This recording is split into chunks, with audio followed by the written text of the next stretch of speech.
we all know it, things have changed. There's no denying it. The design community has been very quick to adapt with current projects, but what other new challenges and trends have emerged from the last several years? We have 3 experts that are here to discuss those shifts and trends that have emerged, and we're lucky enough to have Molly Carmichael, principal of Zonda, moderate this panel and share very current research from Zonda. Molly will then discuss the trends with her panelists, Julie Schuster of Julie Schuster Design, and Hadley Keller, Digital Director, House Beautiful. Help me welcome Molly, Julie, and Hadley to the stage. All right. Hello. Hello, everyone. Hello. Thank you, and thank you for coming. I want to introduce our panelists today. We've got Hadley Keller. She has quite the bio, so writer and editor, based in New York. Both are based in New York. Architectural Digest initially, and then Architectural Digest Pro. She's now the digital director for House Beautiful. And recent author of a book, too, Thank you. Beachside. So we've got Julie Schuster. She is the owner and president of Julie Schuster Design. She, too, works in New York. She's an interior designer, of course, specializes in feng shui, and I think just specializes in living in space. So all kinds of things there. She's also the president of NKBA, did I get that right? Yeah. Of the Manhattan chapter. So very active. So we're going to get started. We're going to talk a little bit about trends. I'm just going to talk about I'm going to hit the boring stuff first. So I'm going to hit a couple of numbers, and then we'll get into the fun stuff and dive into some of the real trends that are happening. So, but before we begin, I do want to ask these two, I mean, a lot has changed. If you go back, I hate even talking about COVID today, but the first 3 months of COVID, we were like, oh my God, make it stop.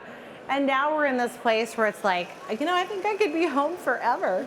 But I would ask the two of you, tell me one thing about yourself that we didn't know about you, something kind of fun there. And then what's the biggest thing that's changed in your personal life, your lives at home over the last 2 years? And I'll start with you. Okay, well, I think one of the things that probably some people find interesting is I am an interior designer. I work on making interior spaces beautiful, but probably my favorite part of my job is, I think, sort of being my client's therapist. You know, it's really hard to do a remodel. It's really hard to make changes, and I love helping them and holding their hand and getting them through it. Well, they do say the highest rated divorce happens through a remodel. So that's a really good skill. Not my project. Not my project. That's awesome to have. Hadley, how about you? Do you want to answer what changed for you during? Yeah, what changed for you around that? What didn't change? What I know, didn't really. change? I think the thing that is really much more pertinent in my life now than it ever was before is the fact that we're all at different spaces at this point in time. Everybody's in a different place. And I think that the thing that I've enjoyed incorporating into the way I do things is respecting where everybody is in the process. Have you changed anything everyone about their your space. house design, though? Have you changed any of your interior design, given what's gone on? Just curious. I think COVID in general has just brought out a lot more of the same sort of thing I've always done. You know, creating spaces that are truly functional and truly work for us is what people need in making that home, that haven. And that's always been part of my process. What about for you, Hadley? Well, again, I echo Julie. I mean, a lot has changed. I think for me, I found myself, like many people over the past 2 years, spending more time than ever at home, obviously. And really, for me, I live in New York City in a 1-bedroom apartment that's pretty small. So really needing to be flexible with space and kind of think about how my space was functioning in a way that I didn't necessarily ever have to do before. You know, when I was going to the office and then events and just coming home to sleep. And I think that was obviously the impetus for a lot of people's realizations for changes that I know we'll get to later in this talk. Sure.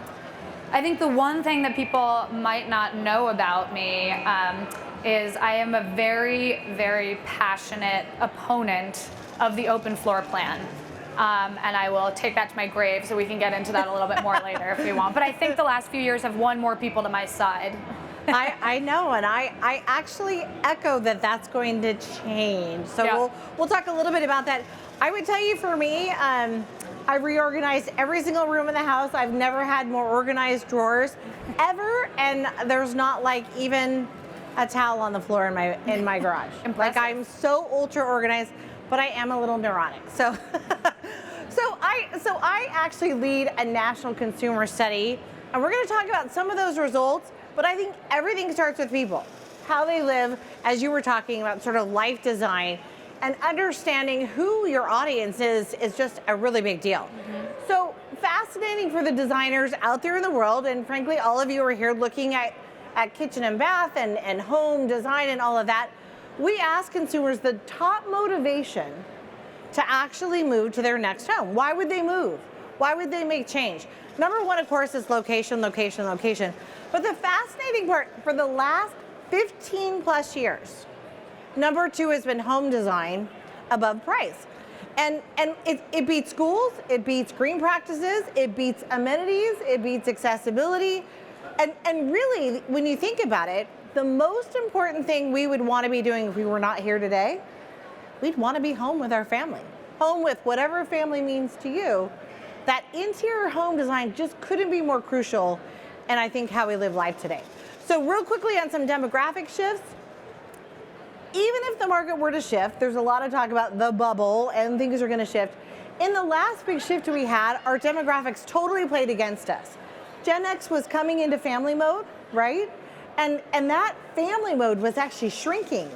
The retirement was shrinking. Well, average age for marriage and family, 27 to 28. And family is evolving today, but kids are still happening. Average age actually for children is 28. Children is actually 27, marriage is 28. But the other part of this is retirement. So right now, when we look at average age for retirement, triggering a move is 62 to 67. We're seeing that move really move towards 67. And when you look at the demographics today, the biggest growth in the next 5 years are in the perfect segments that we want. 25 to 34, that's like, it's literally laying an audience for you. And then of course, 55 to 64. So what happened in the last 5 years has really been those younger. We're now seeing huge movements. And for the first time when we look throughout the United States, the top segment shifted from mature couples. That used to have a bunch of mature couples on it. Now we have that family buyer. And the reason that's important is they have to move. They don't just kind of want to move. The challenge with the mature couple buyer is your biggest competition is the home they live in, right?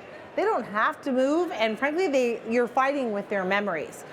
And so when we look at markets like Denver, Seattle, Los Angeles, New York, Minneapolis, and Austin, the challenge with those markets are people are moving out because they just can't afford it anymore. This is an average out migration from Redfin, people that are looking to leave New York. Now, don't get me wrong, we saw this huge exodus during COVID. This is current. So we now have net positive for New York, thank God. But we're seeing huge out migration, and every single one of the ones I just showed you, those all have slides that look just like that. This is Minneapolis. So even a market like Minneapolis, there are other factors that are really causing migration to other areas. Now, when we look at migration throughout the country, depending on what market you're working in, like go Florida. I mean, it's a huge magnet for those young boomers we just talked about. Montana, a huge magnet for the West. Denver is picking up the millennials, but the millennials really are having a hard time affording Denver. So now they're going to markets like Nashville and some other categories there. So one last big trend for you is women in home. It's interesting to note, not only do women control 85% of all consumer purchases. Yep, it's 20 trillion worldwide. I've had some men argue it's 100% of all consumer purchases. Single women today are the second largest segment for home next to family. 1 in 5 consumers over the age of 55 is a female. And last but not least, 92% of all home purchases are led by a female. And I've had many argue that's 100% too. But the reason why is most of that nurturing space or most of that association with who they are happens inside the home, because that's where we all want to be. and men tend to socialize more outside. And I could go into the history of that, but let's get into the content. So as we look at design shifts today, and I'm going to start with you, Hadley, on this one first. Sure. Today versus 2 years ago, what are some of the big shifts that you're seeing really change? I love your comment on the open floor plan. It does feel like taboo to even say that out loud. I know, it's scary at a kitchen show because I know it's a divisive topic, but I do think that speaks a lot to the different kind of views of functionality that people have had for their homes in the last 2 years. I think, you know, and the open floor plan is a nice example, right? Because it used to be very much this, and still can be perhaps, you know, the idea that we have this one big space where everyone's gathering. But fast forward to a couple of years ago, now you've got, you know, someone doing homework on Zoom, someone on a work call, someone trying to, you know, cook, whatever's happening in that same space. I think people really had to reevaluate how we're using our spaces and how they can be multifunctional, multi-purpose, work for different people in the home. And work differently at different times. So I think that shifted a lot of design. I think there were a lot of people who kind of, myself included, honestly, who had never spent that much time in my home and all of a sudden realized, wait, it doesn't actually make sense that, you know, I have this situated over here because I have to walk all the way around here when I do that, you know.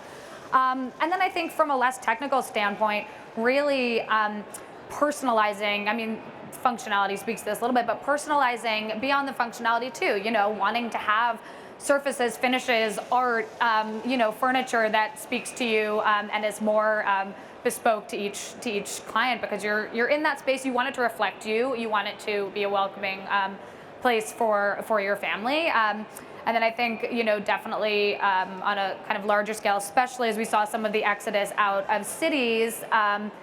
A lot of indoor, outdoor, you know, wanting to make use of that outdoor space. If you had a kind of overlooked patio, is there a way that that's going to now be, you know, an outdoor kitchen, outdoor entertaining area? I think really making use of both inside and out, these spaces in the home that might have been overlooked or kind of just not used to their full potential.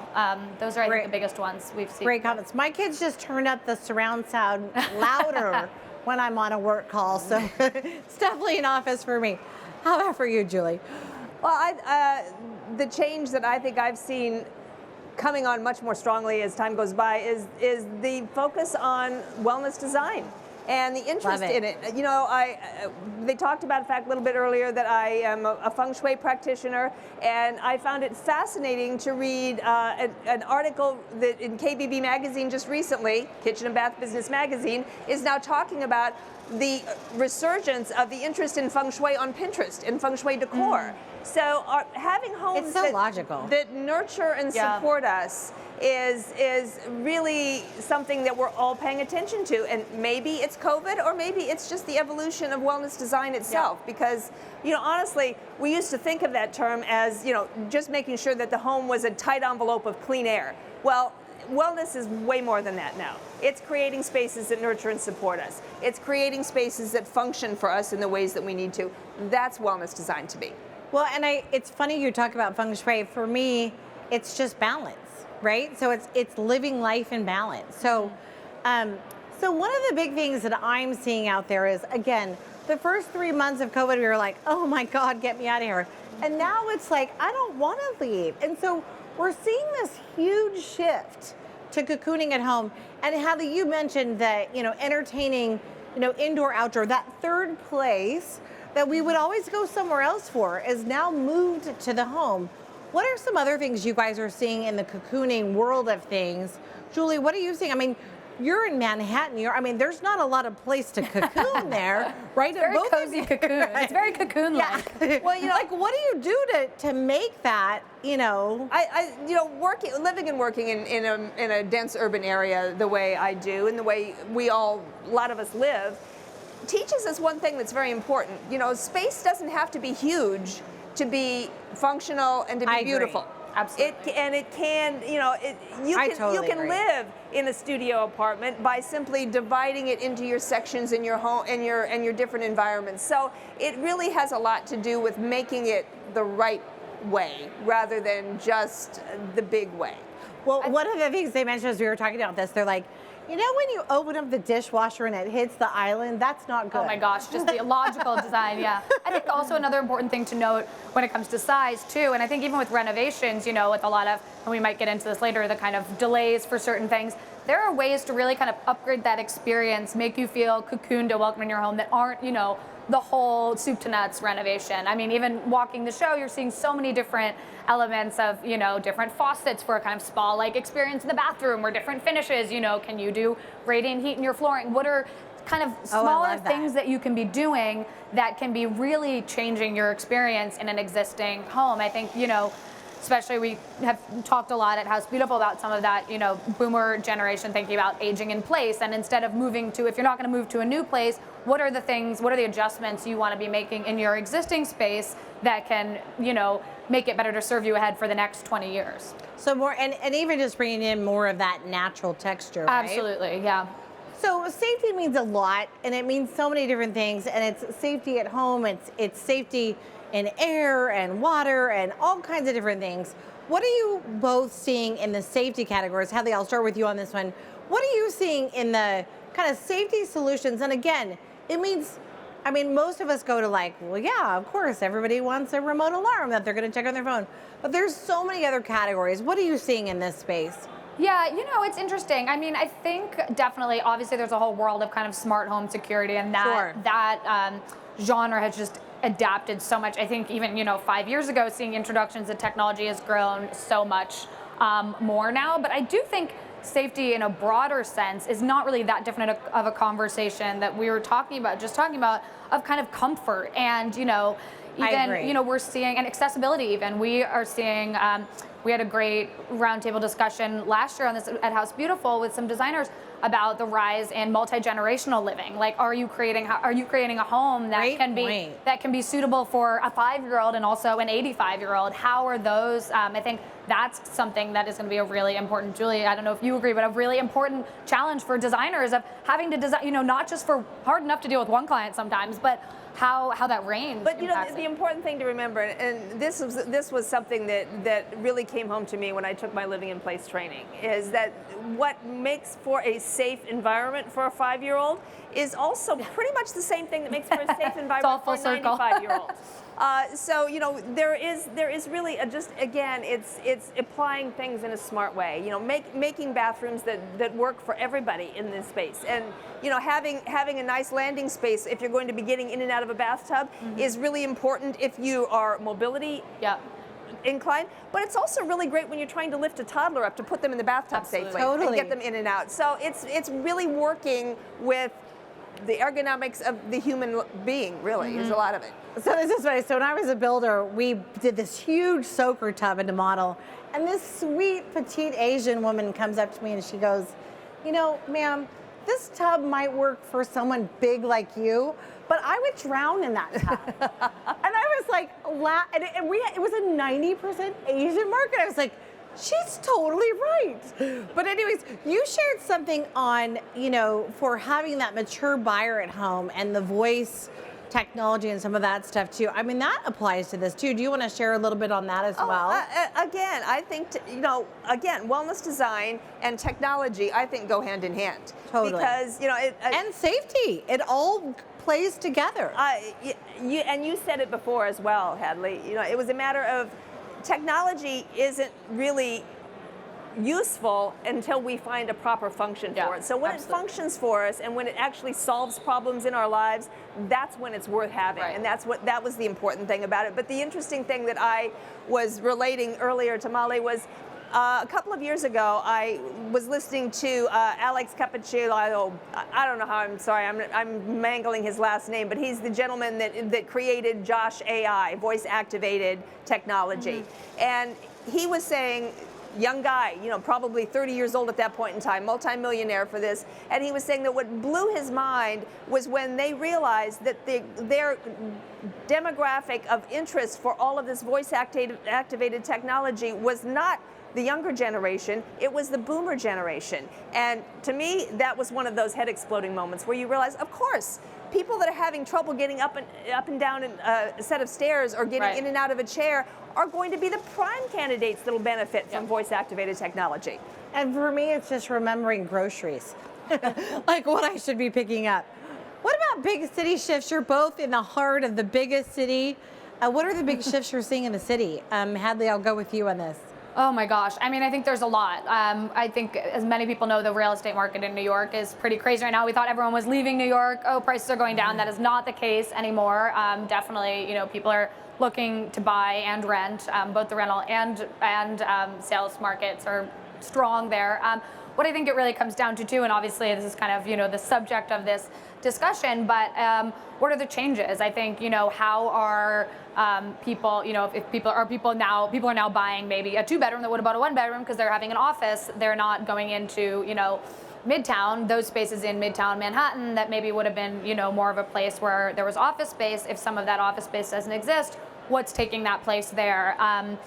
So I think there are all these kind of shifting functions of space. Another thing I think has been really interesting to see is in retail. I've been seeing a lot of actually, companies that started as e-commerce, as online only, now opening brick and mortar because I think people are really craving that in-store shopping experience and a tactile element. So how can we be? It's almost like moving the piece of the puzzle around. Okay, if people aren't going to the office, or maybe they are part-time, but they're also working from home, but then we have these spaces open, and then people want to be. Retail wants to be here. How do we kind of shift those all around to make different uses of existing spaces, I think is the big question. Julie, are you seeing a lot of like multi-purpose space conversions where like it's just, it's the same space, but I can use it now as 5 spaces, and not I can use it now in 5 spaces. I have to use it now. I mean, what are you seeing there? Well, I think, there's, I blog a good bit, and one of the things that fascinates me is the interest that you see in different topics. Sure. One of the things that was, again, startling to me is the explosion of interest when I talk about creating a functioning and nurturing home office space. People are fascinated with what we do in our spaces now to make them do the things we need them to do. Right. And there's a lot of great feng shui takeaways there as well. So there's office conversion, there's retail conversion, there's for rent, there's ADUs. Huge. Talk to, those 3 subjects because, the office market with so many people staying at home and working today, I have to believe, I know for us, we're doing quite a few studies in those categories, but even the addition of ADUs with aging in place or parents coming home, single family for rent really seems to be evolving. What are you seeing in those sort of, conversion or changes in uses out there, whether it's New York or other places? Well, I'm a firm believer in the idea of multi-generational living as we go forward. You and I were talking about it before. We have aging parents. We have 2-income families. We have childcare issues. We have all of these things that can be actually solved by living together and creating spaces that work for everybody. Like I said, whether it's 95 or 5, it's really kind of the same thing.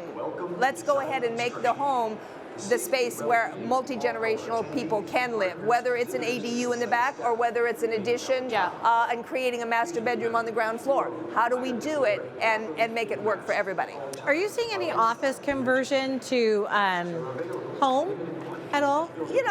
There has always been some of that's been going on in New York. Especially in New York, right? Because we have all of these really amazing old buildings that were what usually one thing or another. Maybe they were a mansion that got subdivided into smaller apartments. Maybe they were a shirtwaist factory that now is an apartment building. There's always been a fair amount of that. I don't know that it's grown yet, but obviously as these office spaces continue to not be used, they will be converted into something else and probably living. We're seeing it in C locations, but not really in A locations.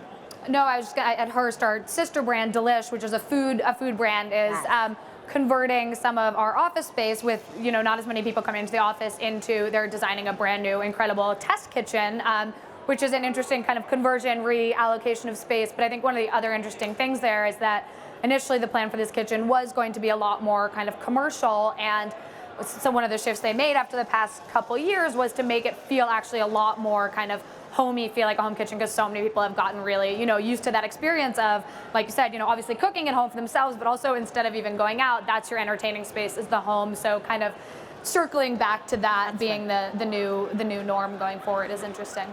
You know, one of the biggest changes we're seeing, like in industrial and office spaces, is it is, instead of having a restaurant, they're rent-a-kitchens. And people are doing, you know, Uber Eats and all of these different things instead of having a ghost storefront. kitchen.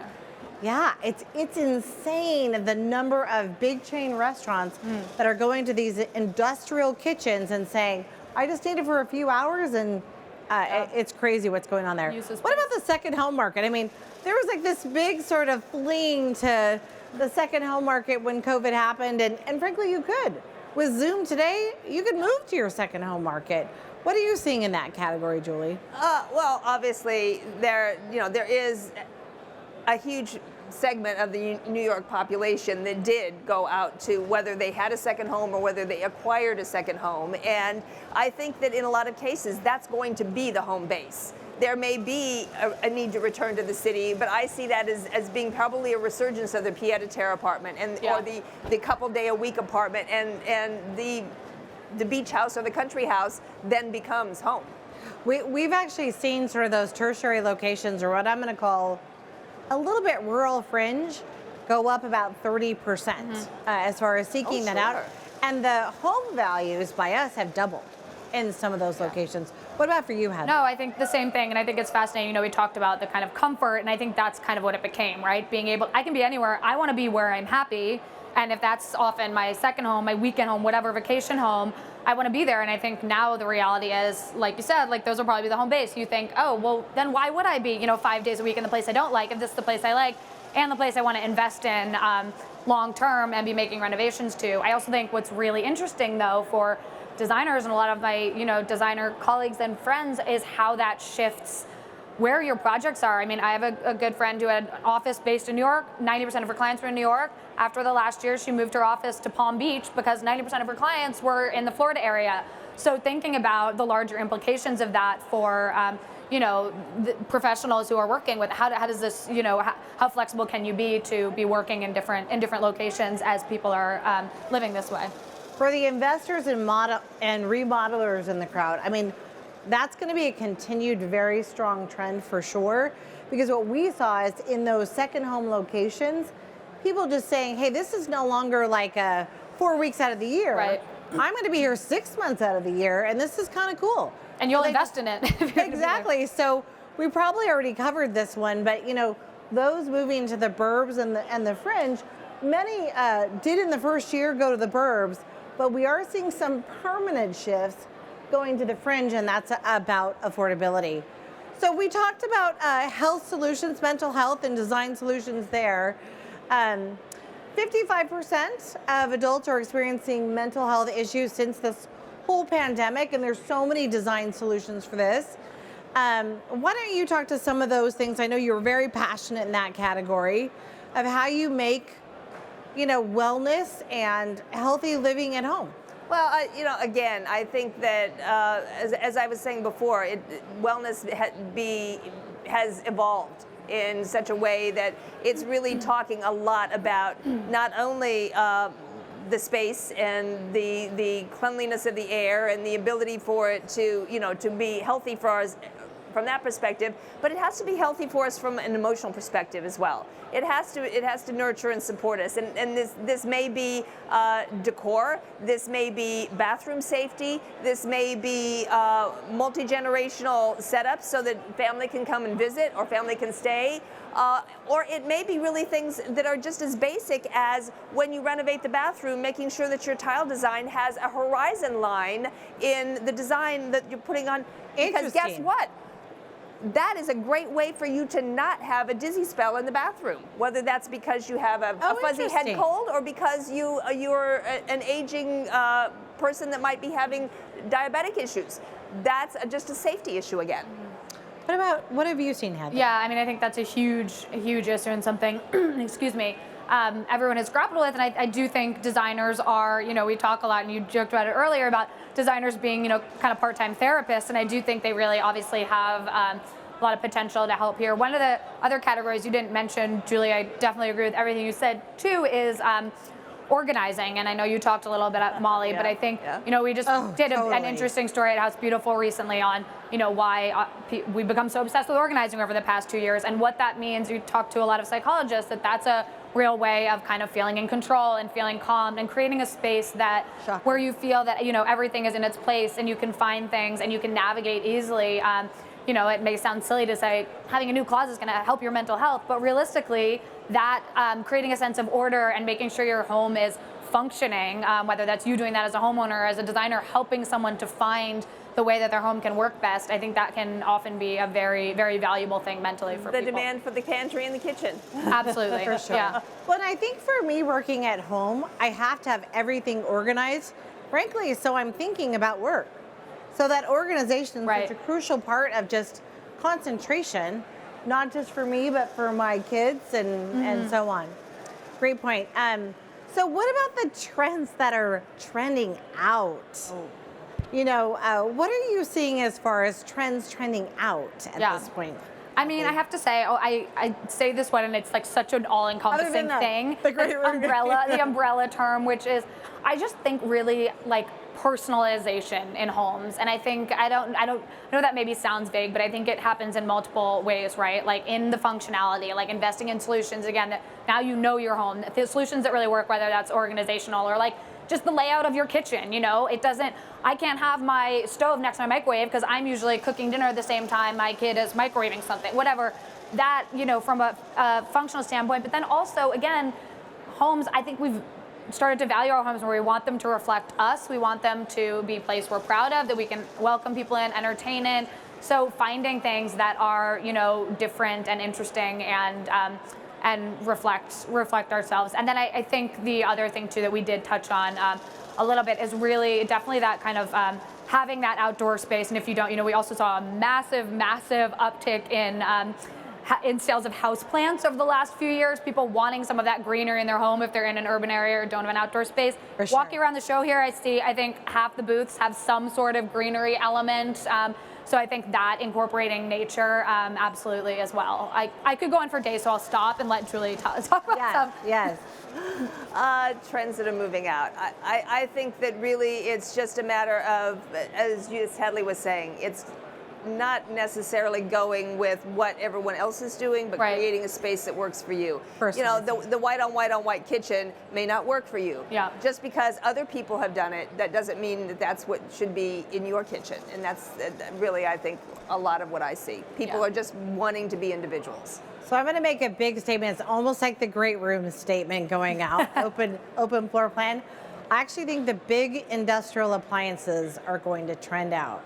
And the reason is I think people want clean lines, and because they're in it, they want it to live more like furniture. And we'll see that. I'll show you some images of that shortly.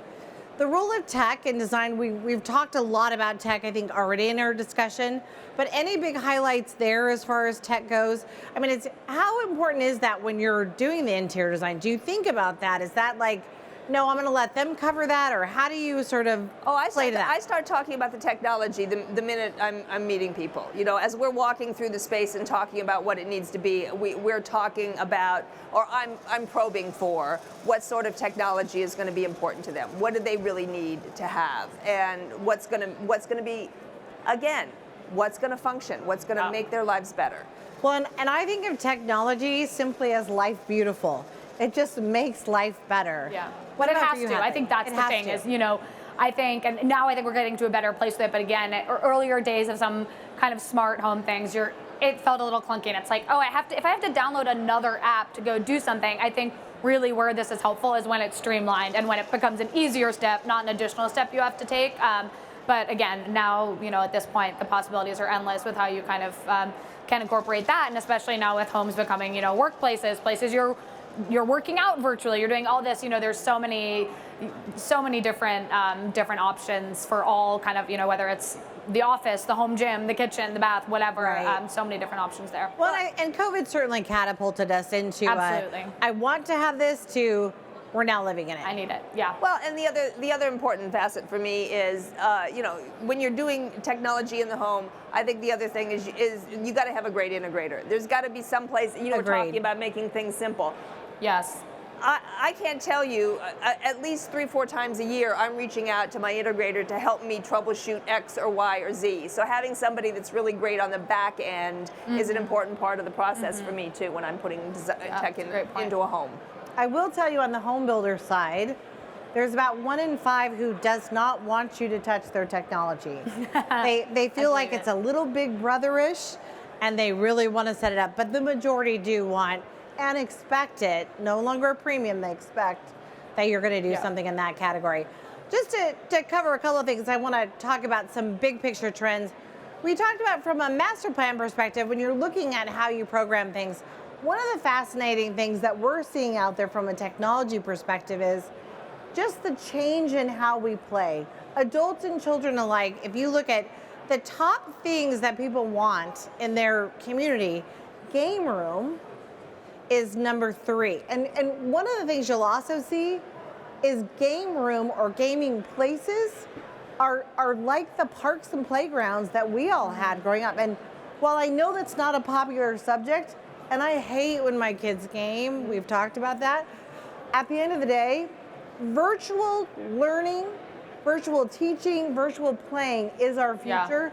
And thinking through that, I think in home is going to be crucial. And then the whole discussion about gas and electric, right? You know, I will tell you the stats. 80%, we have 50,000 people who have taken our survey. Over 80% want gas. But the jurisdictions and a lot of things are going to push us towards electric. And, you know, what do you guys think about electric versus gas in the home? And it largely impacts appliances, but we certainly have the car too, which we're pushing towards that direction too.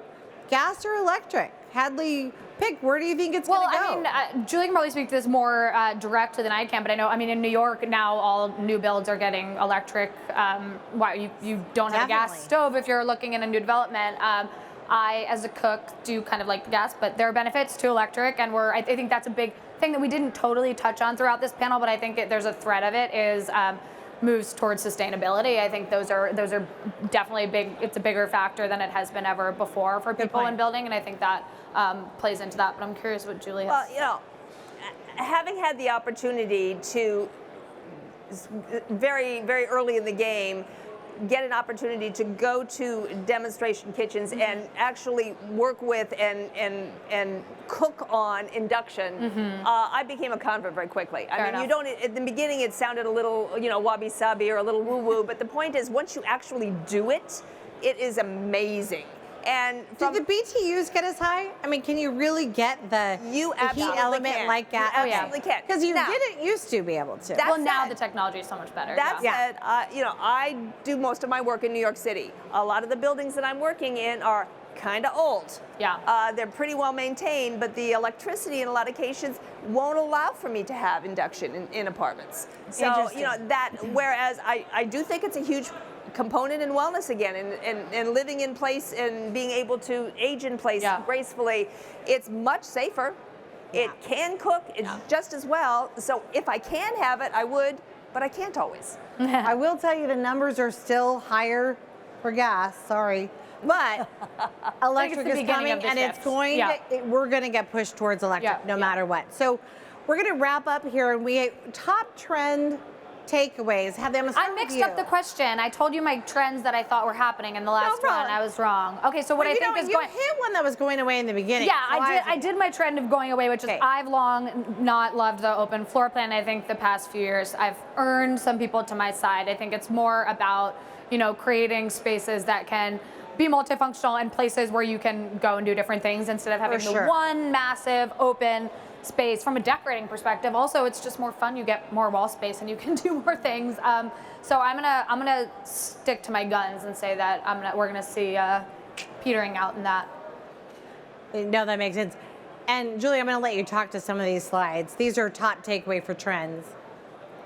Well, again, this is, I don't even know exactly what we're trying to showcase here, but I mean, what I love about it is the change in the floor surface. If you, whether or not you understand it, but that is a huge safety factor to be able to have the floor surfaces change and people be able to tell when they're moving from one space to another from a safety point of view. I like the wall color change with the floor color change. Absolutely, absolutely. Well, that's decor more so, but you know, the other thing that we got to remember is that a lot of times the color in our decor has an awful lot to do with maybe understimulating or overstimulating, and people with, you know, there are a lot of emotional issues that can really be either aided or hurt by these sorts of things. So bringing that into our decor process is also important as well. What about this one? Is that the same kitchen? Is that, I don't recognize that one, but what do I think about it? Again, I love the color change. I mean, I'm a color girl, so to be able to see the beauty of all of those pots in that space with the black sorry, stuff Julie. cabinetry. These are the slides of the Delish kitchen that I was talking about. Oh, okay, So these are plans for the kitchen space that will be in the Hearst building. Oh, that's yours. Oh, for Deli- okay. yeah, for Deli- Okay, sorry, great. these were in there before we. No problem. I didn't see these yet. But yes, exactly. So, but you see here, I think what's interesting is this is kind of the take on a commercial kitchen that feels, you know, the colorful backsplash. You wouldn't normally Love have it. that in a It's commercial super kitchen. fun. You have a much more residential feel, even though it's being used in a more commercial way, and shooting content in there I think was really important to be able to have the balance of we have the capabilities of a commercial kitchen, but if we're going to shoot video realistically and be telling people how to create recipes, we need it to be accessible and to be relatable to people who are in their homes. And I think color as a whole, just there's something about that brings, you know, mental wellness and texture and things like that. That's super important too. Yeah, so I think these That's are all true, I these think, are all yeah, different yeah. renderings of the kitchen, so all different spaces. And again, you see different, you know, here neutral wood cabinets, different kind of treatments throughout, as opposed to a more kind of singular. Okay, this is another one of the opportunities that I talk about feng shui. This was one where we talked about wood element and bringing the idea of the balance of wood and the revitalizing of wood element into our home spaces. It's not about just wood furniture, it's about things that are representative of that particular element in feng shui. And texture. Yeah. Right? I love So, the wood. yeah. Anything else you'd add to sort of big trends for the future where you see things going? I think, again, we were talking about bringing nature in. I think the biophilic design movement is also Definitely. going to be a huge trend as we move forward. 5-6 years ago, the first time I was hearing the term, again, this was something people didn't have any knowledge about. You know, what does that word mean? Yeah, now everybody absolutely. seems to know what biophilia is all about. And I think it's important to note too. I will say, first of all, Julie, that that banana leaf print I have in the curtains in my own apartment. So even even if it's I am the opposite of a green thumb. I kill any plant you put in my care, unfortunately. I was gonna but say again, you can incorporate that. Obviously, there are great faux plants on the market, but even if it's in the decor, that it's a motif of a plant, I think you can get some of that Nice element point. spilling over as well. Yeah. Nice point. Any other comments? No, let's go on. Let's see what. Green colors too. Sorry, I saw 90% of I think paint companies who named a color of the year it was some shade of green. So obviously there's that's gonna be a huge resurgence we're in going green. in a way beyond just the plants. As a physically. color, there's going to be a Absolutely. huge resurgence in green, I think, as we move forward. And it's not about anything other than just our love of nature. Yep. That's for sure. Yep. Again, talking about some of the most loved and read blogs that I've done. This was something that had to do with elements that you can bring into an office space, whether it's a home office space or a commercial space. Smells very feng shui to me for sure. This is a recent office project where we took just a big white open box and turned it into a functional office. So this was the concept board, and that was an axonometric plan of what we put into place there. It does feel like you want to climb in for sure. Oh yeah. Green, Color. wood element in our homes, wood element in our home design. With a That's- pop of that's all color. about. Yep, for sure. So, and I'm going to wrap up here. I think in the kitchen you're going to see, and we just saw a lot of it. So less utility, more entertainment, cleaner lines. So again, I do see us moving away from that big, appliance that I spent a ridiculous amount of money on myself. It's light, but you have to hold on to privacy. So Right. bringing that green value to the stage, if you will, but also creating privacy when you have lots of windows. And green of any kind, I'm telling you, the littlest of green adds money to the bottom line. So thinking through that, it's not just have to kind of want to sorta, it really makes a difference in the home value of your home. And then just bringing that small, tiny little awesome space. If you have a 10-foot side yard, you can do this. Yeah. Oh yeah. So smaller yard, we ask consumers if we could make 15 feet outdoors for you instead of that 20, 30, 40-foot backyard. 67% said yes, I'll take it, just set it up for entertainment. If we added the fireplace, think of the values of land in some of these areas. Adding the value of the fireplace, that's about $3,000. My friend actually built that in her side yard. Again, 78% yes, I'll take a small yard if you give me something like that. Bigger is not always better. It isn't. Right, and I think Isn't. we've seen it And that cozier, huge, right? Yeah, exactly, and a huge increase too in just people being more open to thinking about those outdoor spaces like you would indoors. That it doesn't just have to be the yard with the swing set. How do you create rooms, so to speak? You know, is it a little dining area? Is it a little living area around a fireplace? That outdoor footprint is just as valuable as indoors. Well, I think counting on sort of these big corporations for life, self-sufficiency wanted 81%, said they pay $7,500 for the Tesla battery for their home. Home offices, obviously plural. How do I make that space work? And I'm going to end here with, don't forget, how do we make that sort of cocooning or nestling at home better? And again, it's sort of that life beautiful concept. So with that, thank you, ladies, for joining me. It's a privilege to be here with both of you. Thank Thank you. you. And I really appreciate the opportunity to speak with you. So thank you you all. for joining us. Yes, Thanks for joining. Of course. All right. And then I guess the question, are we going to do questions or? Sorry. We are taking questions if anyone has questions. Yeah. Hi, I'm a kitchen designer in Atlanta, Georgia, and I have one or two clients who don't like open plan kitchens as well. I'm curious about why you said that and what you think from the open plan adventure that we've had for 50 years you would like to see retained in more segmented spaces. That's a great question. I actually wrote a story about this for House Beautiful. So if you Google Hadley Keller open floor plan, you can read all my reasoning, but I'll give you a quick little summation. To me, I think that it, first of all, I love a traditional dining room. I like to sit down at a table and share a meal and have that experience, not eat standing up by the counter. And I like to be able to do that, hopefully not in the presence of dirty dishes in the sink if I've just had to be cooking. And again, I think in terms of multifunctionality, being able to have another room where you can be doing something where someone's also cooking. I will say the number one big, and it's a really important thing that I would like to retain from the open kitchen concept is I do love the idea of, I love to entertain, I love having people in the kitchen with me and the kind of communal aspect, and I definitely think they don't have to be polar opposites. You know, I think you can have a kitchen space that allows for that, whether it's you have a little island or you have, you know, even chairs in the kitchen, whatever, but you still have it as a designated space, and then it feels, you know, more of a kind of destination also, and feels kind of special in that way. Great question. Any other questions? I think we stumped him. Yep. We answered well, everything. Well, again, exactly. Thank you so much for Thank joining you all. us. And stay tuned next. Shift Forward to understand societal shifts to embrace diversity and inclusion in your business plan. So Awesome. please join us coming up. Thank Thanks, you. everyone. Thank you.